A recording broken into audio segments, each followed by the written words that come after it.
Sometimes I really just want to disappear and I want to run away. And I had no idea that that was actually an autistic trait of mine. Didn't even know what elopement was until I had experienced it with my grandson when he was about 3. Hi, if we haven't met, my name is Heather. I'm a late diagnosed autistic and ADHD human. And if you're returning, welcome back. If you're new here, thanks. Check it out. I am making a video today about running away from home as an adult and elopement with children with autism, and how I really did not understand that this response was a pretty common autistic trait until I started putting some pieces together in the past year or so, really, since my diagnosis. You hear about elopement with children very often, and with my grandson, it looked exactly like what they describe it as, just darting off, no regard for their own safety, no regard for the parents or what's going on at the moment. It's just boom, gone over this way. And that happened the first time with me in a very public place with him. We had taken him on a summer vacation to a aquarium at our local coast here, and it was such an exhausting experience to chase a 3-year-old around an aquarium. I mean, literally just darting from one exhibit to the other. Could not make him understand that he had to stay with us and that it was for his safety. Things have changed some, with him, but that is still something that I always have to take precautions with whenever we go out in public. Just making sure, like when we're getting in the car, that he's got his hand on me or on the, on the car, depending on the temperature outside and things like that. But I think the most interesting thing for me was realizing that I had been doing this my whole life, that I had been this eloping child and subsequently eloping adult. So what does it look like when adults elope, when adults reach that point that they need to exit a situation? Because it has been something that has been long-standing for me. As a kid, I did venture off quite often. I was always in trouble for that. And as an adult and a young adult, I often, because I have a very vivid imagination, escapism, dissociation, that was kind of step one. I would escape into my own little mental world. I would retreat there when things in this world were too much, and that was quite often. But I also physically ran away. As a 17-year-old, I ran away from home, and I was gone for 3 months. I had a car, and I had $1,500. This was the 1990s, so $1,500 went a little bit longer than it did now, but it still didn't go that far. So, but in my mind, that was freedom. I was free to go run away, start a new life somewhere. Don't even really know what my plan was. Just know that I had to escape where I was. And in that respect, I guess it is sort of a flight response. And it does look different in different situations. It's not always a big pack up and move away or quit a job or whatever the case may be. I have also done it in little bits here and there. I will walk away in the middle of a conversation. Usually I call it a mic drop moment. I even mentioned that in my autism assessment, that I will say something totally off the cuff, and I know it's totally off the cuff, and I didn't really mean for it to come across the way that I'm guessing it did based on everyone's reaction. So I will just turn around and walk away and exit the conversation. Or I feel that I have upset someone with something I've said or done. So rather than approach them and apologize or ask, because I'm not really comfortable with communicating that discomfort, I will exit the situation in that, like, I'll ghost you. I won't call you back or text you back or whatever, because I just assume that I have upset you. And so I am leaving that situation in that respect. But often for me, elopement has looked like the strong desire to just go wander around and be left alone. Like sometimes I will just have this extreme urge that I just need to get out and go. Sometimes that looks like hiking for miles to the point of pure physical exhaustion. Sometimes that looks like going to a festival and walking around booths aimlessly for hours, not buying anything, or just going and walking around a mall or something. Again, no intentions to buy anything, just window shopping, just wandering around, really.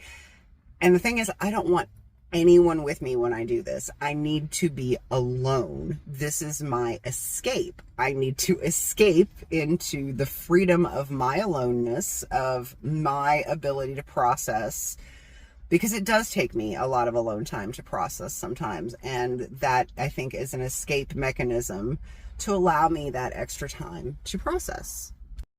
If you do happen to go to a store with me, though, please know that I will wander off. I will wander off into another aisle somewhere. I will remember something that I needed, not tell you that I did, and then go in another direction. My children always commented that it was very lucky that I was a very tall mommy because they could see me over the tops of things when we went places. Again, I would never like leave my children standing somewhere, but when it was a small space, we would all kind of meander around because I could keep an eye on them. They could see me, I could see them. It made things easier with me being tall. But I do always have that desire to kind of escape. And it doesn't mean I don't like you, or I don't want to be around you, or I don't enjoy your presence. It's just I need to get away. And I don't know if that is a PDA thing. PDA is unfortunately termed pathological demand avoidance, but I think persistent drive for autonomy should replace that, because I really do think it's a desire for autonomy, and for the ability to act out our own desires and act out our own needs and wants. And we don't always know the appropriate way to do that. So sometimes it looks like defiance or opposition. As I've gotten older, that desire to escape my reality or what's going on in my life has not faded. Often I will find myself in escape fantasies, running away and starting a new life in another town, completely dipping on my job or my family or my life or whatever, and just starting over somewhere new. And it happens quite often. I'm a little embarrassed to say. I know that's something that we're probably not supposed to admit, but I do often get the desire to disappear and to run away. And another hard thing that I am slightly embarrassed to admit, but I do believe that one of my escape strategies, which I would consider part of elopement, potentially dissociation, fight or flight, whatever, is the potential to unalive myself. So trigger warning before we go too much further into that. I know I'm not the only autistic person who has struggled with having those thoughts, with ideation, and even with acting on that. I did make an attempt in my late teens and had to be hospitalized for that. Not only do I have ideation in that I think about practical ways to do it, I also hold it in reserve as an option. And it makes me feel better because when things are really bad and you have no control, to be able to say, well, this is how I will control this outcome. This is how I will control this ending, as I have this option in reserve. Even though I may never actually act on that option, knowing that it's there makes me feel better. And if you also have felt like this, let me know in the comments, because maybe me saying this will make someone else feel a little more at peace with the thoughts that they have like that. And it's not even that you're depressed. It's not that you're, life's so horrible that you want to end things. It's really more of a legitimate option in your mind of escape. And that has always been a fallback escape route for me. I know that's not healthy.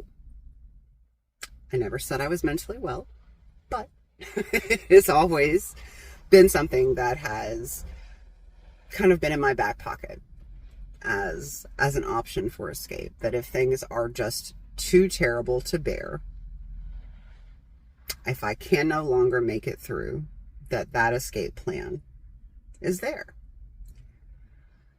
And I'm not sure that would fall into the subject of elopement, but since we're talking about running away, talking about that fight or flight response, talking about that desire to pursue your own autonomy or to pursue something of interest or to escape an overwhelming situation, I have to be real and I have to be realistic and tell you that is something that has always been on my list of options.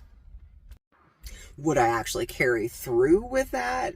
Probably not. But I will say that it is something that I will probably always keep as a back pocket option, as something to... I think it relieves the stress of the current situation for me, knowing that should I so choose, that I have the control to end the situation in that manner.